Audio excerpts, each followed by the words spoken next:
প্রিয় শিক্ষার্থীবৃন্দ, আমরা আজ রিডার্স ক্লাস করে নিয়ে এসেছি একটি গুরুত্বপূর্ণ রিডেন্স, নেপোলিয়ন বোনাপার্ট পার্ট বি। আমরা এর আগে নেপোলিয়ন বোনাপার্ট পার্ট এ সম্পূর্ণ করেছি। এবার আমরা Napoleon Bonaparte part B A ধারাবাহিকতা জেনে নিই প্যাসেজের আলোকে। প্রায় 170 বছর আগে, অর্থাৎ মোর দ্যান 170 ইয়ার্স অ্যাগো, ফ্রান্সে একজন মহৎ সৈনিক ছিলেন যার নাম ছিল নেপোলিয়ন। তিনি জন্মগ্রহণ করেন 1769 খ্রিস্টাব্দে। যখন তিনি যুবক ছিলেন তখন তিনি ফ্রান্সের সেনাবাহিনীতে একজন সাধারণ সৈনিক হিসেবে যোগদান করেন। তিনি অনেক যুদ্ধে প্রতিবেশী দেশের সাথে অংশগ্রহণ করেন এবং জয়লাভ করেন।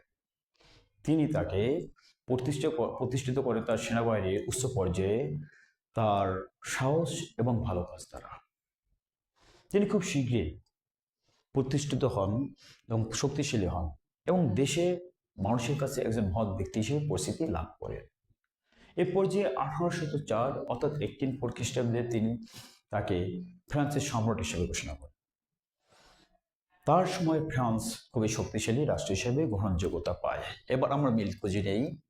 আমরা জানি 6 থেকে 10 এসএসসি পর্যন্ত ইংলিশ ফার্স্ট পেপারে 9 নম্বর প্রশ্নে এই রিয়ালিক সেন্টেন্স থাকে। 8টি সেন্টেন্সে 8 নম্বর খুবই গুরুত্বপূর্ণ।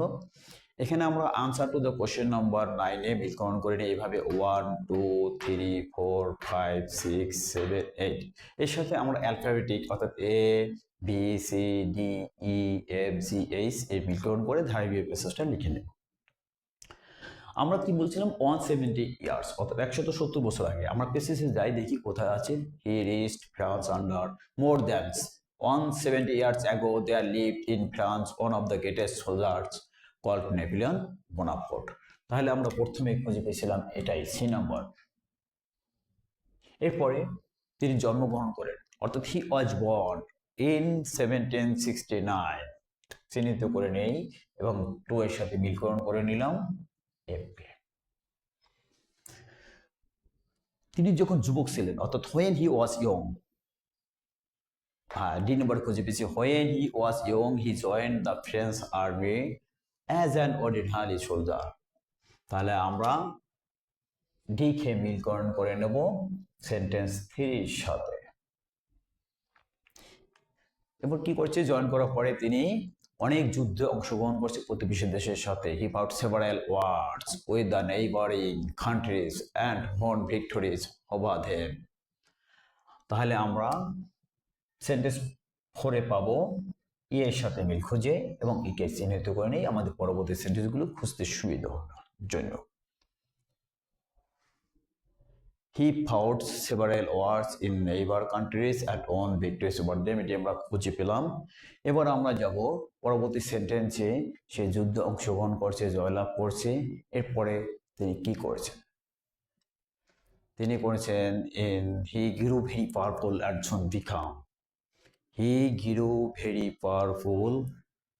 soon became এটা নয়, এর আগে তিনি কি করছেন, নিজেকে প্রতিষ্ঠিত করেছেন। He reached to a high position in the army by his good work and courage. অর্থাৎ এ নম্বরকে আমরা খুঁজে পাই 5 এর সাথে।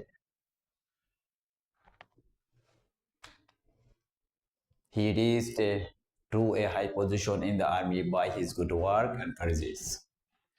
এরপরে তিনি কি হন? এখন বাকি আছে আমাদের জিএসপি।